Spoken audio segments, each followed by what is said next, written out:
Bismillahirrahmanirrahim. Assalamualaikum warahmatullahi wabarakatuh. Alhamdulillahi rabbil alamin. Wassalatu wassalamu ala ashrafil mursalin. Sayyidina Muhammadin wa ala alihi wa ashabihi ajma'in, amma ba'du. Hadirin kaum muslimin dan muslimat jamaah Masjid Nurul Khairat yang dirahmati Allah subhanahu wa ta'ala. Allah subhanahu wa ta'ala berfirman di dalam Al-Quran, Al-yawma nakhtimu ala afwahihim, wa tukallimuna aydihim, wa tashhadu arjuluhum bima kanu yaksibun. Pada hari ini kata Allah, nakhtimu ala afwahihim. Allah menutup mulut-mulut mereka. Wa tukallimuna aydihim. Dan tangan-tangan mereka akan bersaksi di hadapan kami, memberikan kesaksian di hadapan kami. Wa tashhadu arjuluhum. Demikian pula kaki-kaki mereka juga memberikan saksi di hadapan kami, bima kanu yaksibun, atas apa yang telah mereka perbuat selama mereka hidup di dunia.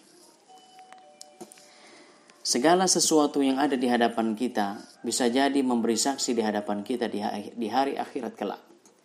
Apakah persaksian untuk kebaikan kita, atau sebaliknya memberikan kesaksian untuk kejahatan kita.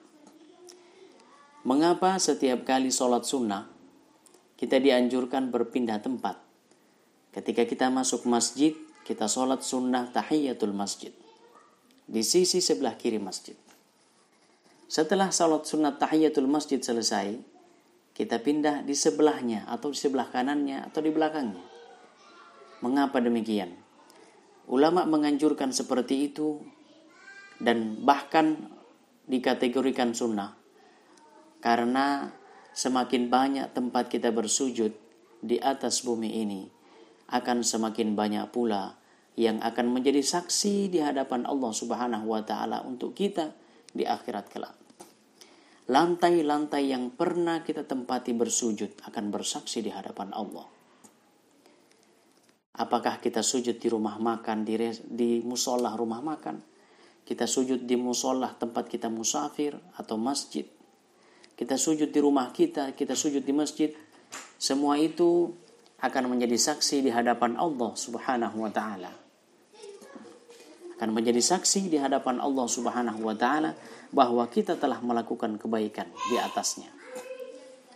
Jamaah sekalian rahimakumullah, sebaliknya, alat-alat yang pernah kita pakai, tempat yang pernah kita pakai untuk bermaksiat di atasnya, itu pula akan menjadi kesaksian di hadapan Allah Subhanahu wa ta'ala.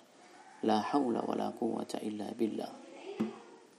Saat kita berjalan di atas bumi dengan kejahatan, dengan kemaksiatan, tanah itu akan menjadi saksi di hadapan Allah. Kamar tempat kita bermaksiat akan menjadi saksi di hadapan Allah bahwa kita telah bermaksiat di atasnya.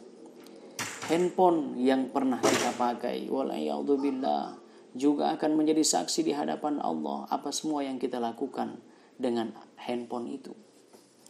Untuk itu jamaah sekalian, mari kita gunakan segala apa yang di hadapan kita kepada kebaikan.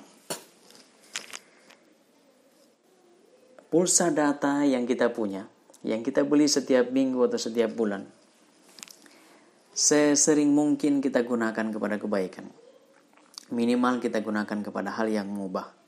Membuka berita Facebook yang kita buka untuk silaturahim dengan teman. Jangan sampai pulsa data yang kita habiskan itu hanya untuk kemaksiatan.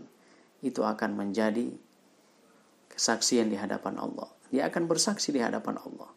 Karena di hadapan Allah itu pertanggungjawaban sangat detail.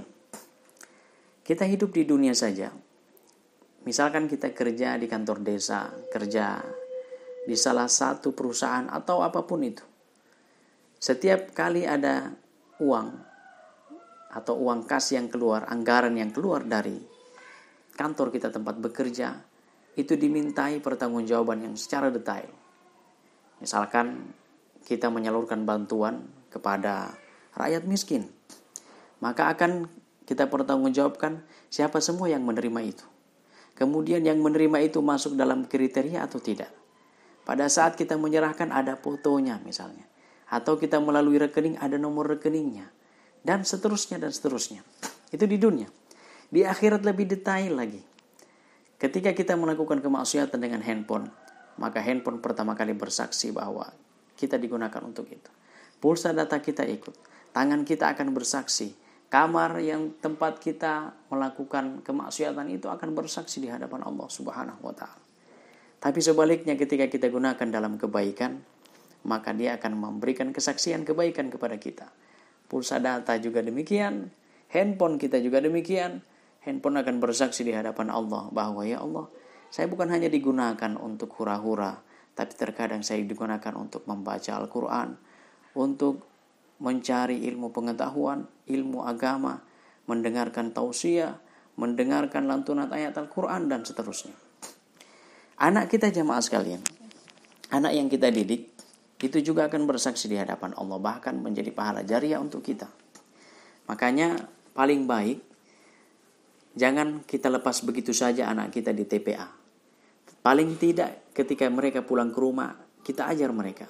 Bahkan sebenarnya ketika kita mampu, ajari langsung anak kita Al-Quran. Jangan sampai pahala Al-Quran itu hanya didapatkan oleh guru TPA kita.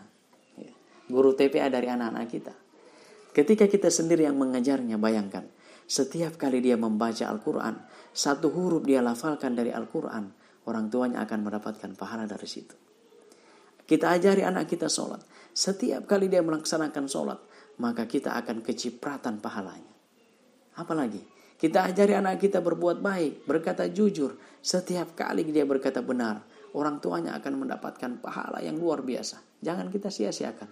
Sebenarnya ibadah itu tidak usah jauh-jauh. Dalam rumah tangga kita saja, itu sudah ibadah luar biasa. Mudah-mudahan jamaah sekalian ini bermanfaat untuk kita.